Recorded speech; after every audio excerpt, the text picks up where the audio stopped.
आज हम स्टार्ट करने वाले हैं नया चैप्टर क्लास 12 का chapter number 5 that is surface chemistry. तो सबसे पहले सरफेस केमिस्ट्री जान लेते हैं क्या होता है। तो देखिए surface chemistry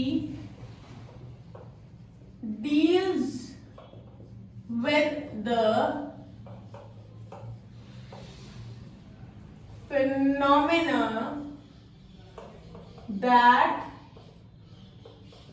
occurs at the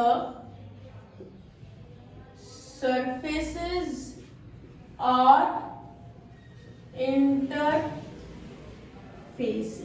तो क्या है सरफेस केमिस्ट्री?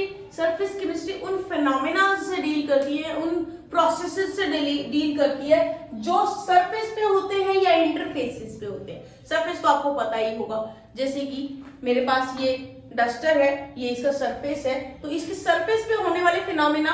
और एक होता है इंटरफेसेस टर्म। इंटरफेसेस मतलब जहां पे दो फेजेस जो है उनके सेपरेशन पॉइंट को इंटरफेस बोलते हैं। जैसे कि वाटर और गैस, उनके सेपरेशन पॉइंट को हम क्या बोलेंगे? इंटरफेस बोलेंगे, जहां पे वो दो लेयर्स सेपरेट हो रही है। So this is the surface chemistry जो सरफेस फिनोमेना से डील करती है। तो इसमें एक टर्म आती है एड्सॉर्प्शन। क्या होती है एड्सॉर्प्शन? उसको पढ़ेंगे पहले। The accumulation of molecular species at the surface rather than in bulk of a solid और लिक्विड। मतलब कुछ मॉलिक्यूलर स्पीसीज का सरफेस पे एक्यूमुलेट होना। देखिए surface rather then in bulk, मतलब मान के चलिए मेरे पास डस्टर है और इसके ऊपर स्पंज लगा हुआ है यहां पे। तो एड्सॉर्प्शन क्या है? इसके सरफेस पे होगा जो भी फिनोमिना होगा, जो भी एक्यूमुलेशन होगा पार्टिकल्स का, इसके सरफेस पे होगा, इसके अंदर बल्क में नहीं जाएगा, वो एड्सॉर्प्शन होता है। जैसे कि मैं यहां पे ये लिखती हूं बोर्ड पे, तो मैं जैसे इसको इरेज कर देती हूं तो ये इसके सरफेस पे चिपक जाता है, इसके अंदर नहीं जाता है, वो सरफेस पे आता है। ये एक तरह से एड्सॉर्प्शन इसको हम बोल सकते हैं। सो एड्सॉर्प्शन में क्या होता है? पार्टिकल या मॉलिक्यूलर स्पीसीज सरफेस पे एक्यूमुलेट होते चले जाते हैं, अंदर नहीं जाते। तो इसको ज्यादा अच्छे से समझने के लिए हमारे पास क्या है? दो टर्म्स हैं जो एड्सॉर्प्शन से रिलेटेड है। एक है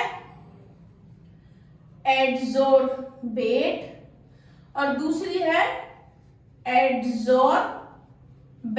तो दोनों को हम वन बाय वन पढ़ेंगे। एड्सोर्बेट क्या है?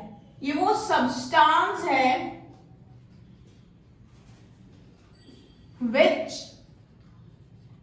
gets accumulated at the surface। ये वो सब्सटेंस है जो सरफेस पे एक्यूमुलेट हो रहा है। ये मॉलिक्यूलर स्पीसीज है जो एक्यूमुलेट हो रहे हैं। एड्सोर्बेंट क्या है फिर? ये वो सब्सटेंस है, ये substance on the surface of which the adsorption takes place। मतलब एड्सॉर्बेंट वो है जिसके सरफेस पे सारा कार्यक्रम हो रहा है, सारा प्रोग्राम हो रहा है। तो जहां एड्सॉर्प्शन हो रही है जिस सरफेस पे, उसे हम कहेंगे एड्सोर्बेंट, और जो एक्यूमुलेट हो रहा है वो होगा एड्सोर्बेट। जैसे मैंने डस्टर से इरेज किया था तो डस्टर मेरा एड्सोर्बेंट है और इसके ऊपर जो पार्टिकल्स एक्यूमुलेट हुए होंगे वो आपके एड्सोर्बेट है, राइट। तो हम कह सकते हैं कि जो एड्सॉर्प्शन है इट इज अ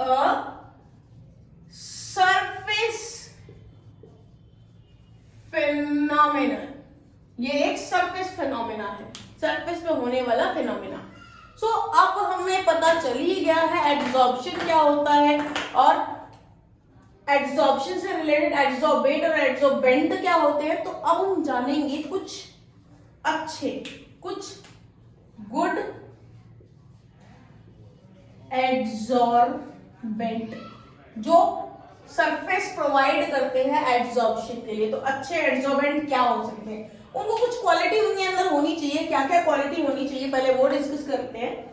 वो होना चाहिए finally divided state, finally divided मतलब पाउडर्ड स्टेट में होना चाहिए मोस्ट प्रोबेबली, या नहीं, और उसका लार्ज सरफेस एरिया होना चाहिए। जितना ज्यादा सरफेस एरिया होगा उतना ही ज्यादा एड्सॉर्प्शन होगा। तो देखते हैं एग्जांपल्स, जो इसके अच्छे एग्जांपल्स होंगे, बेस्ट एग्जांपल, सबसे गुड एड्सॉर्बेंट कौन कौन से हैं। Charcoal, silica gel, clay,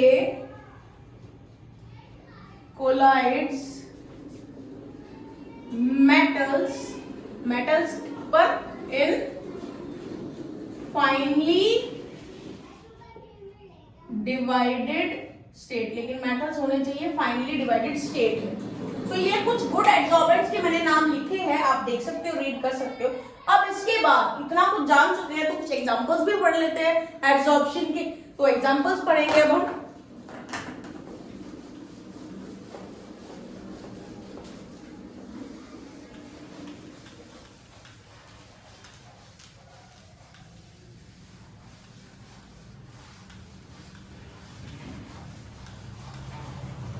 So let's start with the examples. अब हम एग्जाम्पल्स पढ़ेंगे। क्या हम कह सकते हैं एड्सॉर्प्शन इन एक्शन। यहां पे हम एग्जाम्पल्स पढ़ेंगे एड्सॉर्प्शन के। सबसे पहला एग्जाम्पल देखिए, gases like O2, H2, carbon monoxide, chlorine gas Cl2, NH3, SO2, ये कुछ एग्जांपल्स लिखे मैंने गैसेस का। वो क्या होता है इनके साथ, टेकन इन क्लोज्ड कंटेनर, अगर इसको हम एक क्लोज कंटेनर में लेंगे जिसमें क्या होगा, एड्सॉर्प्शन पढ़ रहे हैं तो एड्सॉर्बेट होना चाहिए या एड्सॉर्बेंट होना चाहिए, एड्सॉर्बेंट होना चाहिए, एड्सॉर्बेट, तो ये गैसेस बनेगी। So when these gases are taken in close container containing powdered charcoal, it is observed that pressure inside the container decreases। ऐसा क्यों? देखिए यहां पे मैंने गैसेस ली हैं, ये गैसेस जो है ये मेरे एड्सॉर्बेट है।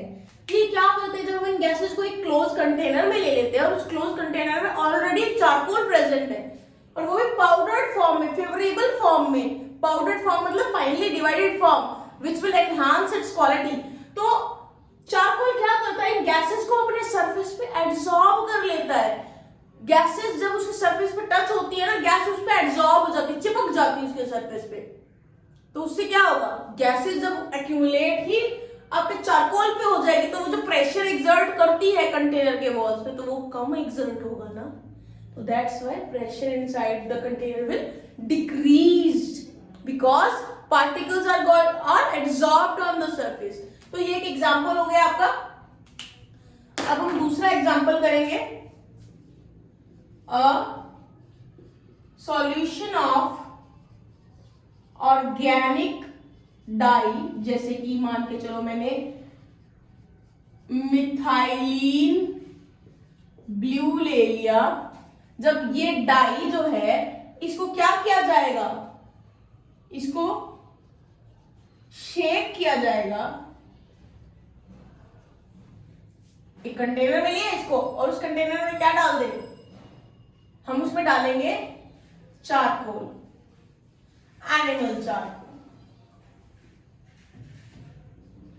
तो हमने क्या किया, ऑर्गेनिक डाई वाले कंटेनर में चारकोल डाल दिया, तो शेक किया। शेक करने से क्या होगा,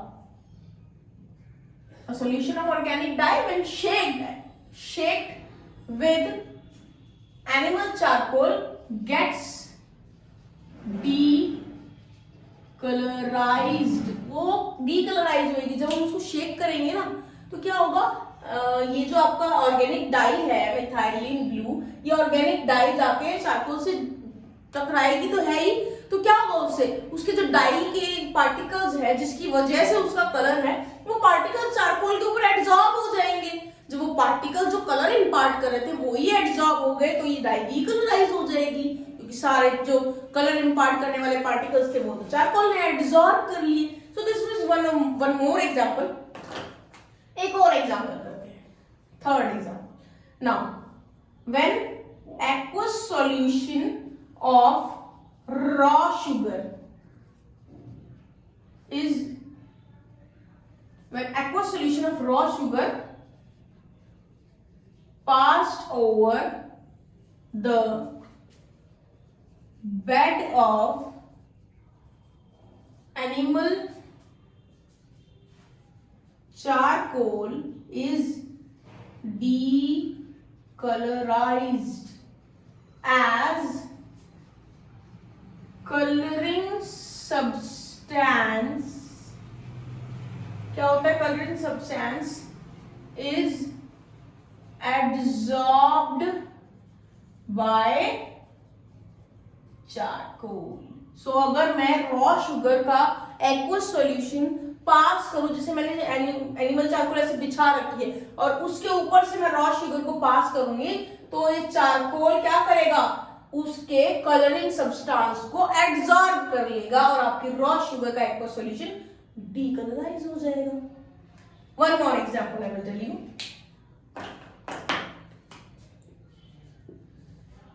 air becomes dry in the presence of silica gel। Now air becomes dry in the presence of silica gel।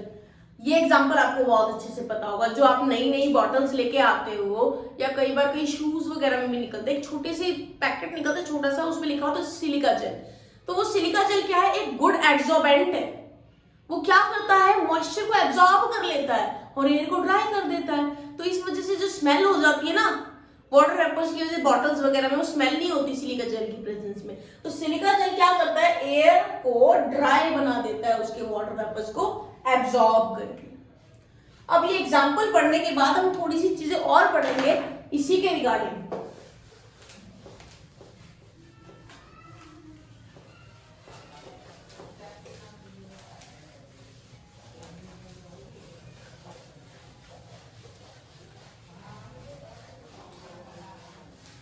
अब जो हम टर्म पढ़ने वाले हैं वो टर्म है डीजॉर्प्शन। डीजॉर्प्शन क्या है, it is the process of removing the